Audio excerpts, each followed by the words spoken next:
All right, today we're heading somewhere special. We're heading to the ruins of a lost empire. A place once so grand, its name literally meant City of Victory. So, what on earth happened to Vijayanagara? I mean, that's the big question, right? How does a place called the City of Victory become, well, a field of ruins? It's this wild story of power, incredible engineering, and a fall from grace that was just catastrophic. And to figure it out, we have to start where the modern world did, at the moment it was rediscovered. Okay, picture this. It's the year 1800. You're Colonel Colin Mackenzie, an officer with the East India Company, and you just stumble across these breathtaking, sprawling ruins. Nobody's seen them for centuries. He was the very first person to map them out. And just like that, a totally forgotten empire was pulled back into the history books. And honestly, the fascination with this place hasn't stopped since. All right, so what was this place really? Well, first things first, we gotta talk about its name. Or its names, actually, because they tell you a whole lot about what this city was all about. Yeah, this whole dual identity thing is absolutely key. You've got Vijayanagara, that's the big, grand imperial name, the City of Victory. But then there's its local name, Hampi, which comes from the mother goddess Pampa Devi. So right there from the very beginning, you see it all. This was an empire built on both raw military power and some really deep spiritual roots. Okay, so let's hit rewind. Let's go all the way back to the beginning. How did this absolute powerhouse even come to be? Well, its history is really defined by a whole succession of powerful ruling families. So, the empire's story plays out over four different dynasties. It all kicked off in 1336 with these two brothers, Harihara and Bukka.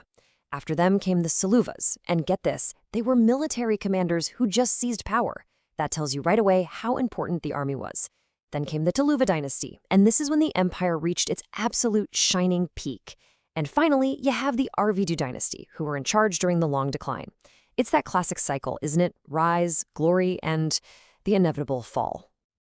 And you know, when we talk about that peak, that golden age, we're really talking about one man, the greatest ruler of the Tuluva dynasty, the legendary Krishnadeva Raya. This guy, Krishnadeva Raya, was an absolute military genius.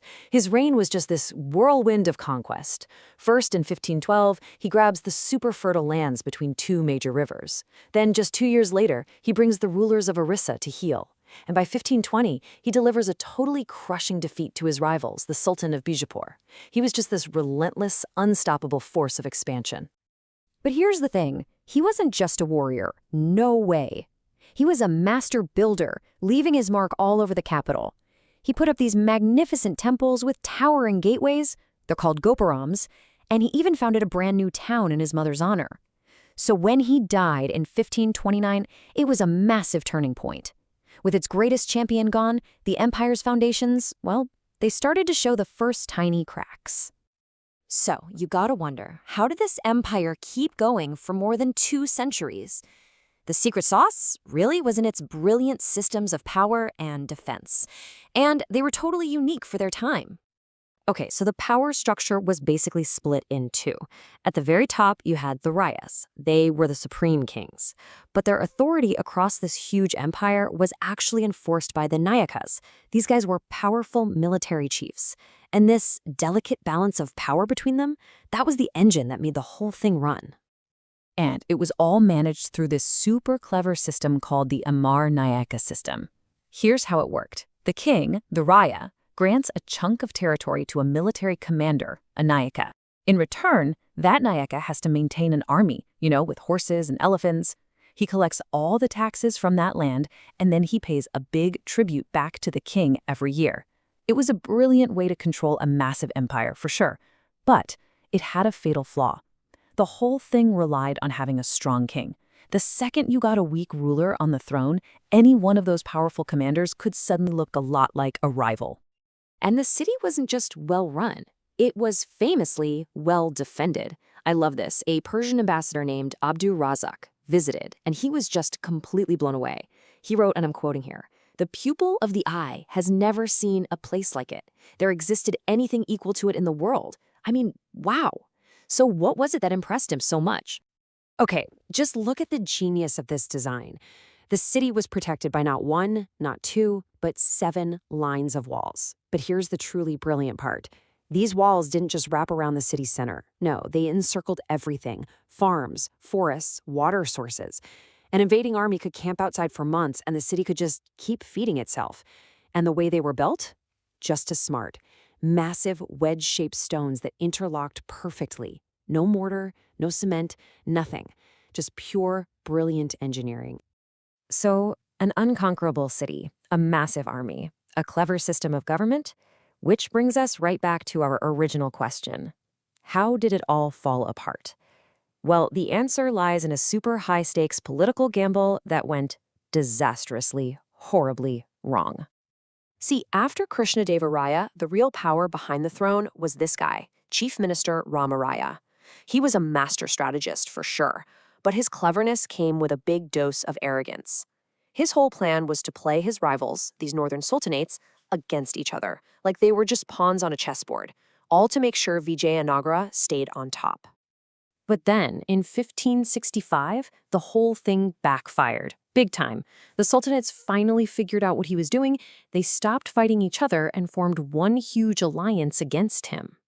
At the Battle of Talikota, their combined armies just annihilated the forces of Vijayanagar. And after the battle, the city of Victory was brutally sacked. They looted it and left it to burn for months on end. And just like that, the empire was gone. But its story, well, its story didn't end there. Its legacy was literally carved into the stone, and today, you can still read that story in the incredible ruins that are left behind. Right at the heart of the city was what's called the Sacred Center, and it tells its own story. You have the Virupaksha temple, dedicated to the god Shiva, and it still has gateways built by Krishnadeva himself. Then, nearby, there's the Vithala temple, and this one is fascinating. It's dedicated to a form of Vishnu that was mostly worshipped hundreds of miles to the north, which shows you how cultures were blending here.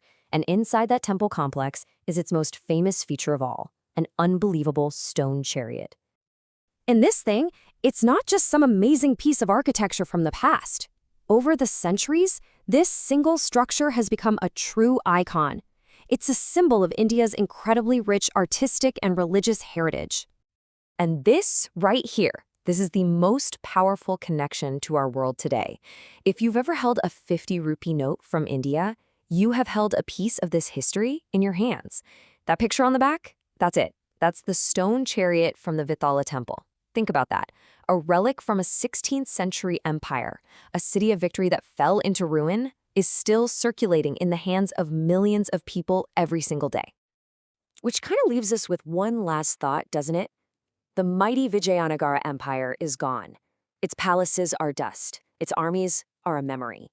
But its art, its faith, and its stories, the things they carved in stone, they survived. It really makes you wonder, when all the great powers and empires fade away, what is it that truly, truly lasts?